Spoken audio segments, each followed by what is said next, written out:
Assalamualaikum warahmatullahi wabarakatuh. Perkenalkan, nama saya Radli Haryanto dengan NIM A1P121016. Jadi di sini saya ingin mempresentasikan mengenai PPT yang telah saya buat. Ada 3 PPT yang telah saya rangkum dari video YouTube yang telah di-share. Baik, langsung saja. Di sini saya akan membahas tentang rangkuman dari PPT pertama, yaitu tugas V1. Pengertian geomorfologi.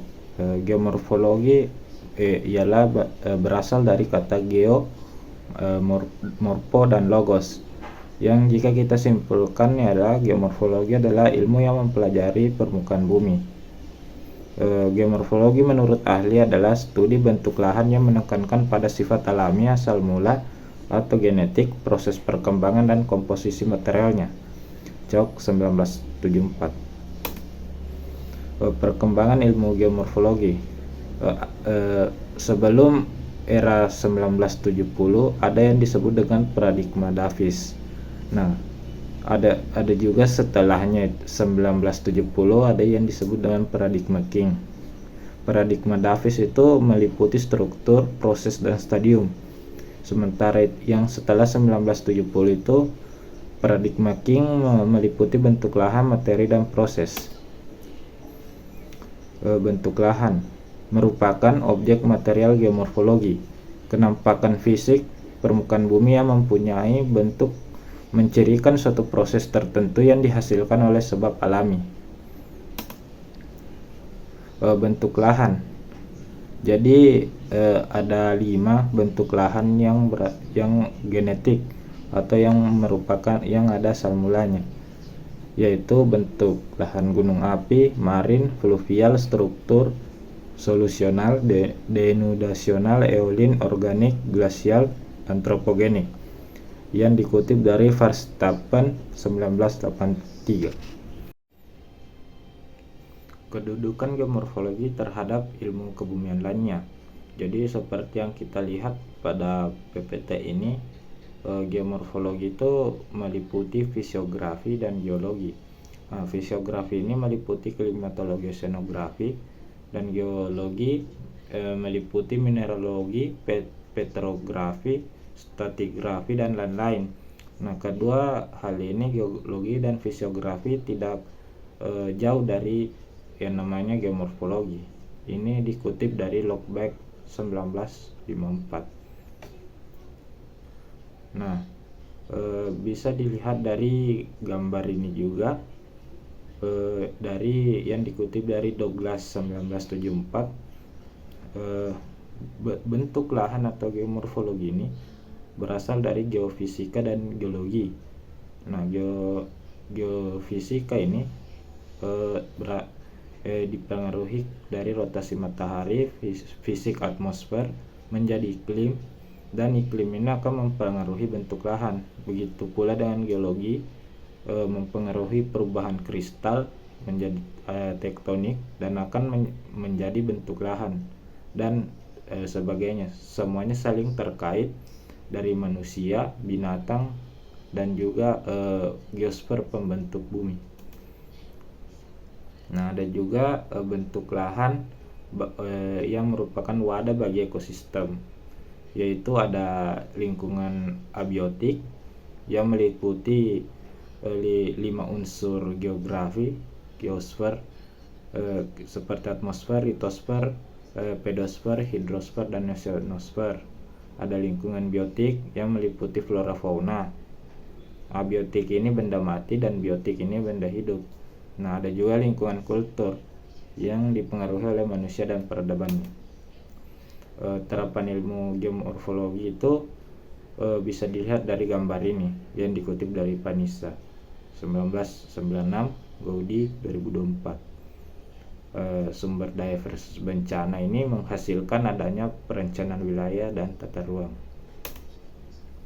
Nah, di sini bisa dilihat penerapan ilmu geomorfologi ini bisa diacukan dalam sumber daya, tapi kadang juga ada bencananya, seperti gunung berapi yang menghasilkan kesuburan, tetapi juga kadang jika erupsi itu berbahaya.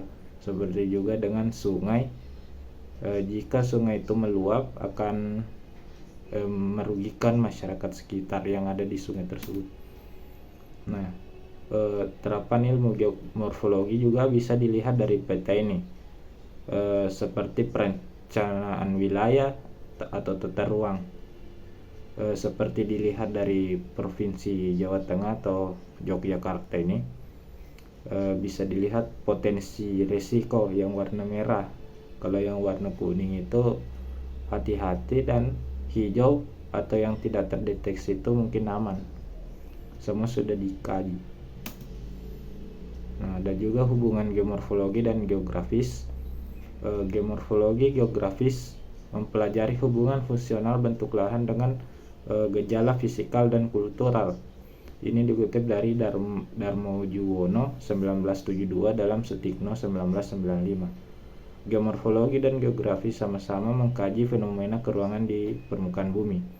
Geomorfologi bagian penting geografi fisik. Jadi geomorfologi ini masuk geografi fisik. Nah, tipe studi geografi bisa dilihat dari gambar ini. Ada yang namanya human geography, physical geography, mixed human and physical geography, dan lain-lainnya atau other. Nah, di sini geomorfologi masuk physical geografi atau geografi fisik. Nah, kelompok kajian geomorfologi. Nah, di sini ada 4 kajiannya, yaitu geomorfologi statis, geomorfologi dinamis, geomorfologi genetis, dan geomorfologi lingkungan. Ini dikutip dari Verstappen 1983. Untuk pengertiannya bisa dilihat sendiri di PPT. Terima kasih. Nah, kita lanjut di PPT kedua. Kita lanjut PPT kedua yang saya rangkum dari tugas video kedua, mengenai memahami geomorfologi dan genetik bentuk lahan utama.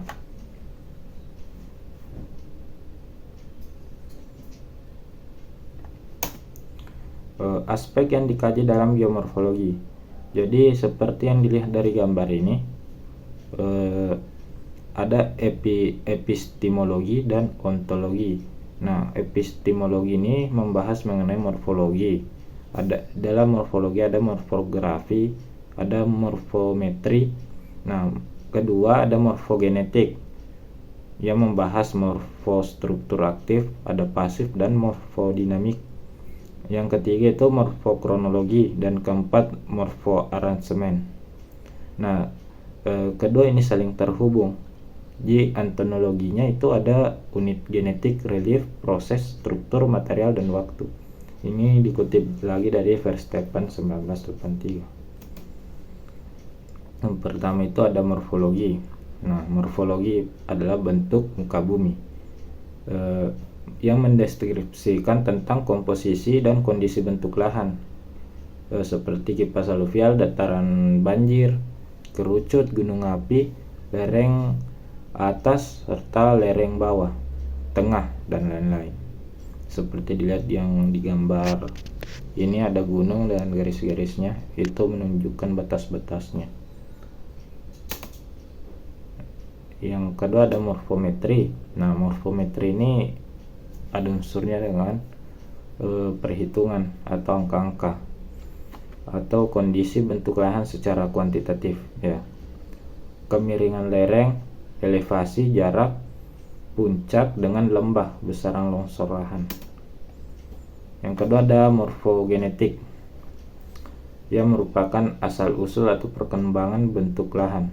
Nah, yang pertama itu ada morfostruktur aktif, yang merupakan dinamika proses endogenetik berupa tektonisme dan vulkanisme yang berpengaruh terhadap bentuk alam. Jadi yang aktif ini itu tenaga dari dalam seperti lempeng dan lain-lain. Nah, kalau yang pasif dia itu dari luar seperti angin atau erosi, pembentukan gumuk pasir, dan denulasi lah. Yang ketiga itu ada morfodinamik. Nah, morfodinamik ini adalah proses eksogenetik yang mempengaruhi bentuk lahan dalam waktu relatif cepat, sepertinya banjir, erosi, erupsi gunung api. Nah, dia ini dalam waktu yang singkat, seperti gunung api itu ya seperti yang digambar ini. Gunung api ini sebelum meletus 2010 belum ada perubahan signifikan, dan setelah setahunnya lagi telah berubah sangat signifikan karena mengalami letusan yang membuat permukaannya berubah. Nah, ada morfokronologi. Morfokronologi ini merupakan yang mempengaruhinya itu adalah waktu. Seperti yang dilihat dari gambar ini, semakin lama garis pantai akan berubah karena adanya abrasi dari air laut. Nah, ada morfoaransemen. Morfoaransemen ini merupakan hubungan antara bentuk lahan yang satu dengan lainnya secara kontekstual dalam susunan keruangan serta kelingkungan dan berkaitan dengan proses-proses geomorfik. Seperti yang dilihat di gambar ini, ada sungai di kirinya itu dan pemukiman yang sejajar. Nah, model dalam geomorfologi. Jadi bisa dilihat dari gambar ini adalah model dalam geomorfologi itu adalah ciptaan ideal dari kenyataan seperti aslinya yang kompleks, dengan maksud untuk menyederhanakannya sehingga mudah untuk dipahami. Nah, bisa dilihat ini gambarnya. Nah, yang pertama itu dari dunia nyata, terus model ikonik atau citra foto yang diambil dari satelit. Kemudian datanya diambil, disimbolkan melalui peta, model analog, dan menjadi teori. Nah, dalam genetik bentuk lahan utama itu, yang pertama itu ada relief orde pertama. Nah, relief orde pertama ini adalah benua dan samudra. Karena itu yang paling pertama bisa kita lihat reliefnya, makanya dia orde pertama. Nah, Indonesia bagian dari rangkaian gunung api yang dikenal sebagai cincin api Pasifik. Nah, bisa dilihat dari gambar ini kenapa orde pertama itu adalah benua dan samudra, karena penyusunnya itu dari tektonisme yang merupakan benua, ada 7 benua dan banyak samudra juga. Nah, yang kedua itu relief orde kedua, yaitu pegunungan dan daratan, seperti yang dilihat dari gambar ini. Nah, ini kalau jika orde kedua itu gunung dan daratan yang dilihat dari topografinya. Nah, yang mempengaruhinya itu adalah siklus hidrologi. Bisa dilihat dari gambar ini. Nah, air yang terus mengikis akan mengubah permukaan bumi dari luar, yang membuatnya ada topografi. Nah, yang relief orde ketiga itu berasal dari erosional, deposional, dan residual. Bisa dilihat dari gambar ini, itu dari kegiatan fluvial atau pengangkutan materi dari hilir ke hulu yang membuat bentuk sungai itu jadi berubah. Nah, bisa dilihat dari gambar ini ada yang namanya degradasi atau pengangkatan materi oleh energi angin atau dari luar. Nah, ada juga gradasi atau bisa dibilang penumpukan materi, lawan dari degradasi yang pengurangan. Nah, kalau ekstraterestrial ini dari meteor. Bisa dilihat kalau degradasi itu menghasilkan bentuk lahan kars, denusional, dan lain-lain. Kalau gradasi ada fluvial, marin, glasial, dan eolian. Baik, kita lanjut di PPT ketiga. Baik, selanjutnya itu PPT ketiga yang merupakan hasil rangkuman dari video ketiga yang telah di-share. Jadi ini yang saya rangkum. itu ada faktor bentuk lahan.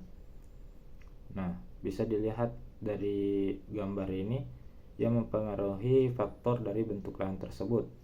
Nah, semua bentuk lahan ini ada 10, ada gunung api, marin, fluvial, struktural, solusional, denudasional, holian, organik, glasial, antropogenik. Nah, semuanya ini dibentuk oleh yang namanya relief, proses, material, struktur kulit bumi, dan waktu. Nah, ini akan saya bahas atau saya ringkas. Nah, yang pertama itu ada relief,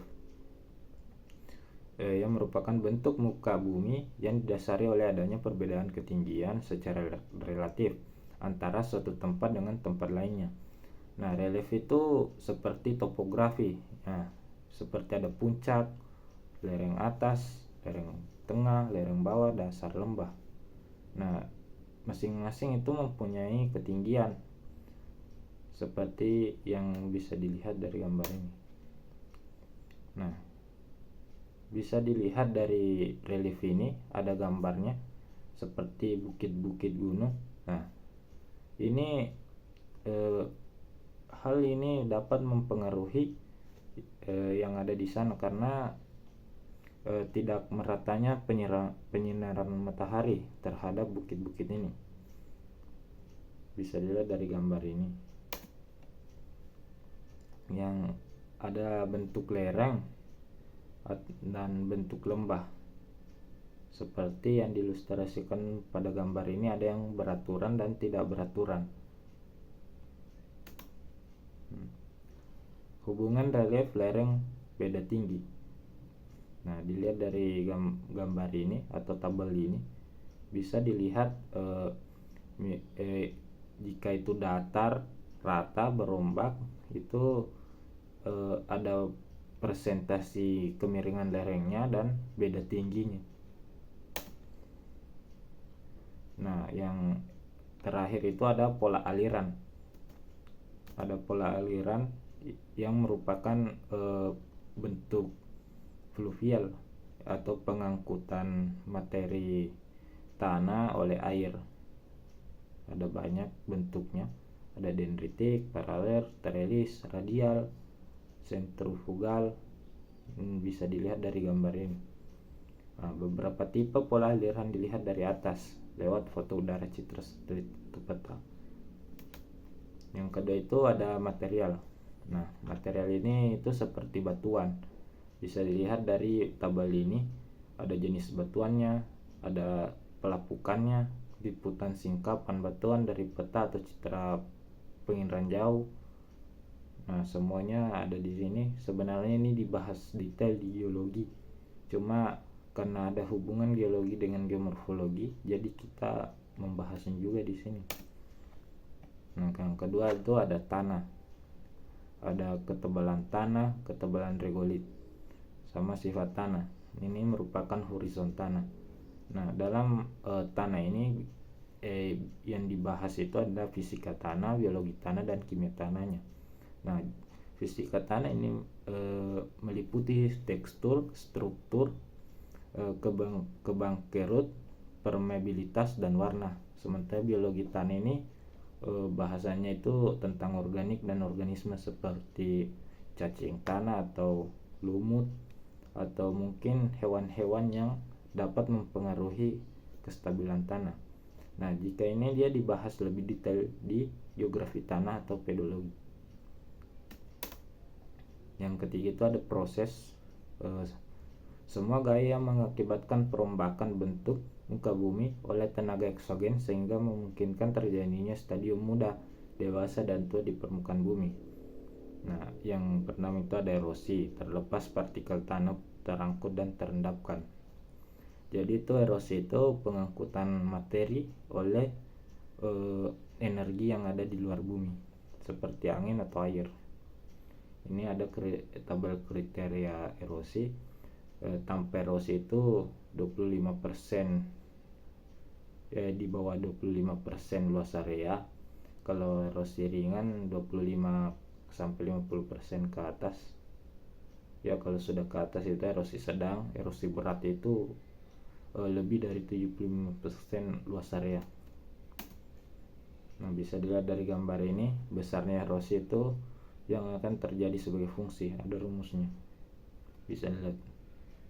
Nah, erosi tanah yang disebabkan oleh air meliputi 3 tahap, yaitu tahap pelepasan partikel tunggal dari massa tanah, tahap pengangkutan oleh media yang erosif seperti aliran air dan angin, tahap pengendapan pada kondisi di mana energi yang tersedia tidak cukup lagi untuk mengangkut partikel.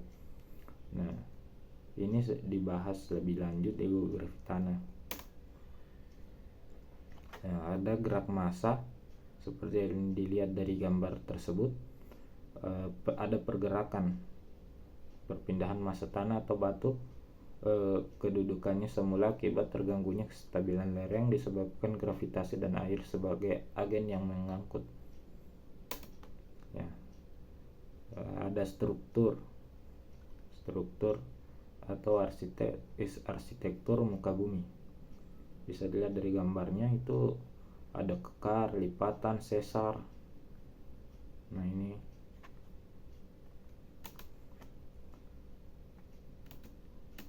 yang terakhir itu ada waktu. Nah, bentuk permukaan bumi seringkali hanya dapat dipahami berdasarkan kronologi waktu. Jadi segala bentuk lahan yang ada di bumi ini akan berangsur-angsur berubah karena waktu. Bisa dilihat dari gambar ini, ada umurnya, ada lapisannya menjadi sedimen. Penggunaan waktu before the present, nah itu, atau HBP, penentuan umur secara pasti, itu metode penanggalan karbon berdasarkan seluruh peluruhan 14C karbon dalam bentuk gas satelit. Jadi cara mengetahui umurnya itu dengan cara ini, yang metode penanggalan karbon ini. Nah, bisa dilihat waktu geologi, ada Kenozoikum, Mesozoikum. Nah, dan umurnya, zaman, kala, kehidupan bisa dilihat dari tabel yang ada di sini. Ini lebih dibahas geologi. Baik, terima kasih. Sekian dari saya. Wassalamualaikum warahmatullahi wabarakatuh.